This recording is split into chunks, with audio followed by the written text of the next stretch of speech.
The EuroBasket tournament took a crazy turn today. I have multiple Magic updates for you guys. Germany beat Slovenia today to advance to the semifinals, and a lot of credit is going to Tristan da Silva for igniting the run after a wild shot. And Goga Bitadze was an absolute star in Georgia's game against Finland, but unfortunately, he may have also been their downfall. We're going to get into all of that and the implications for the Magic. Before we do, welcome back to Magic Digest. I'm your host, Sam Rodriguez, back with some EuroBasket updates as promised. If you've been following along with Magic Digest or with EuroBasket, then you know Franz Wagner, Tristan da Silva, and Goga Bitadze have all been playing in EuroBasket over the last few weeks. Like I mentioned, we're going to get into their performances for their respective teams, what now that Georgia has been eliminated from the tournament, so on and so forth. So make sure you go ahead and hit that subscribe button. 67.5% of you are still not subscribed, and we need to go ahead and change this while we keep building this Magic community. But go ahead and turn on those notifications as well so you don't miss any Magic news as we get closer to the season. So the good news here is that Germany is advancing to the semifinals round of the EuroBasket tournament after they beat Luka Doncic and the Slovenian team earlier this afternoon. It was kind of an ugly game, to be honest. A lot of stoppages, evidenced by the fact that 67 free throws were shot in this game, and Franz is responsible for a ton of those, by the way. And multiple players from the Slovenian team were also ejected with 5 fouls in the fourth quarter. But it was definitely a competitive game every time that Slovenia looked like they were about to pull away, and that was many times throughout this game. I mean, Luka Doncic was basically nuclear, right? He finished with 39 points, 10 rebounds, 7 assists. He also went 12 for 15 at the line. So Luka and Franz were essentially responsible for about half the free throws shot in this game. And you can, just take a minute and look at what Luka Doncic has been doing throughout this entire tournament. He's definitely one of the MVPs of this tournament for sure. Kind of a one-man show with Luka. There is not any other NBA level players on this Slovenia team, but that does not take away at all from what Luka has been doing. He, in shape or not in shape, whatever you want to call it, Luka is just an absolute star. But getting back to the game, Germany could not really get much to fall. They were 1 for 6 from three in the first quarter. They were just barely staying in this game solely off free throws. You can kind of see the discrepancies here, how many more free throws Germany took than Slovenia. And I feel like this doesn't even fully paint the picture of how strange this game really was. But something happened at the end of the third quarter that started to swing the game in Germany's favor. Tristan da Silva actually heaved a half court shot. It was beyond half court, to be honest. And he connected on his lone made three of the game and 3 of his 5 points at the buzzer heading into the fourth quarter. A huge momentum shift for Germany. They then got the ball back and Tristan da Silva actually opened the fourth quarter with another bucket off the pass from Franz. We love to see the Magic player chemistry there. And then Obst knocked down a huge three. And I talked about him in one of my previous videos. I just love the way he plays. He kind of reminds me of JJ Redick a bit. The way he just is running all over the place and pulling up for three. But when that happened, it felt like Germany was finally starting to take over the game. Granted, Luka Doncic was on the bench for the start of this fourth quarter. He had 4 fouls at that point. He had gotten a super early technical for arguing with one of the refs in the first 5 minutes of the game, I think. So Germany started to kind of control this game at that point. Franz really struggled with his shot in this game a bit, despite finishing with 23 points. He only shot 29% from the field. That's 5 for 17, but he basically lived at the line. Like I was saying before, he made 13 out of his 14 free throws. He added 7 rebounds, 4 of which were offensive. And it was a bad shooting day, but I do have to just pull up this graphic for you guys.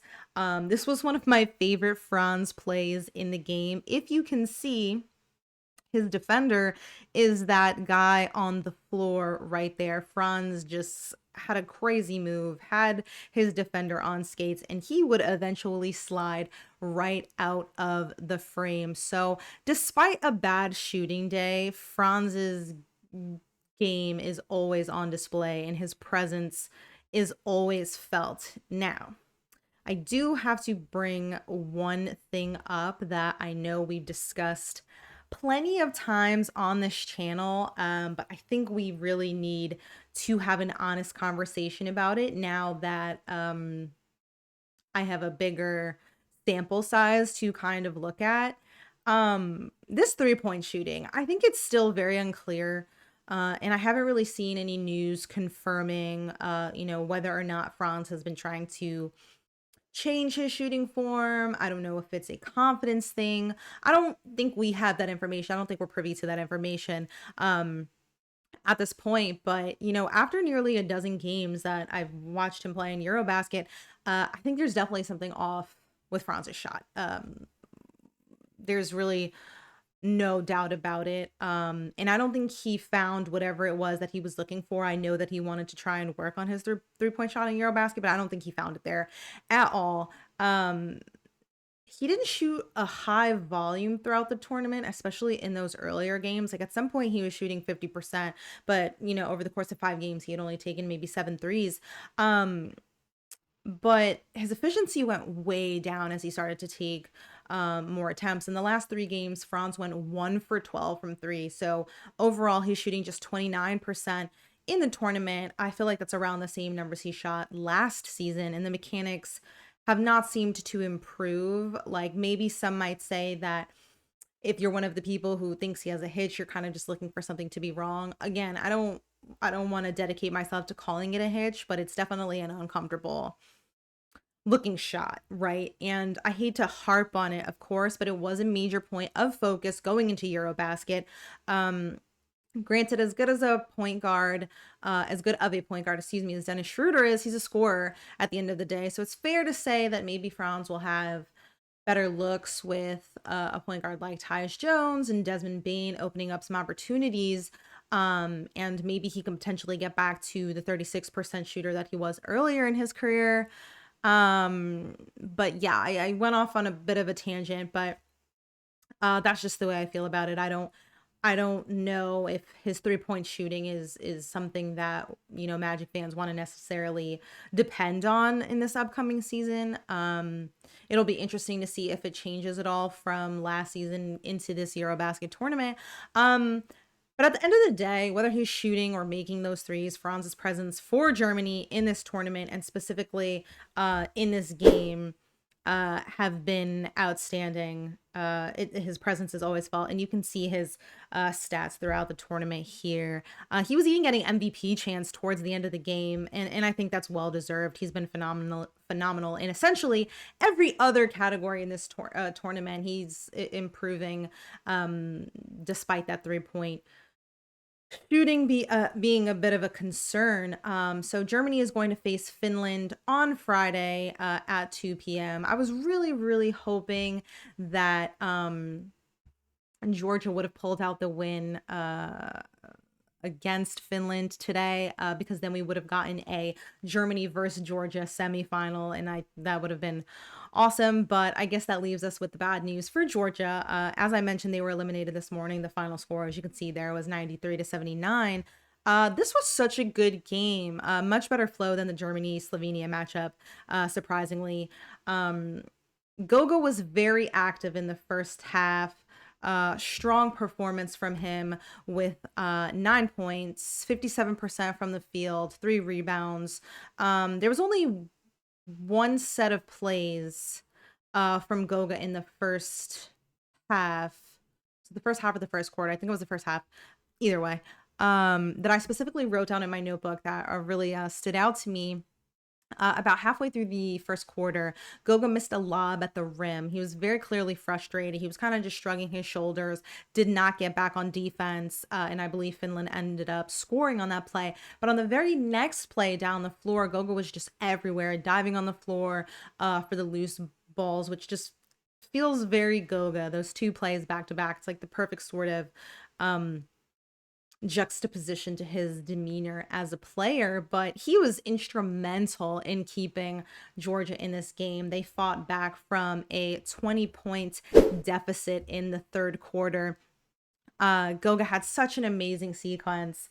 He had a dunk at the 1 minute mark in the third quarter. Then he had a block on the other end, and then a beautiful pass underneath to his teammate for the layup, which cuts it down to 10. So literally everywhere on the floor, impact in the game. And like this tweet says, the Georgia team just did not give up, and they fought as much as they could.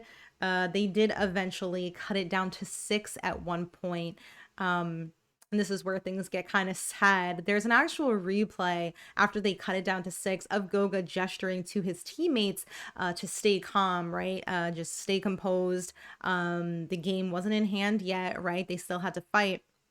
Not how many minutes later, Goga was ejected from the game after an unsportsmanlike tech was called, and he had gotten one earlier in the game for arguing with a ref.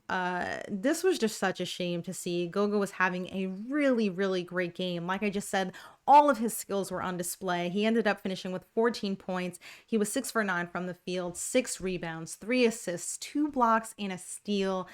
He was a +4 when he was on the court.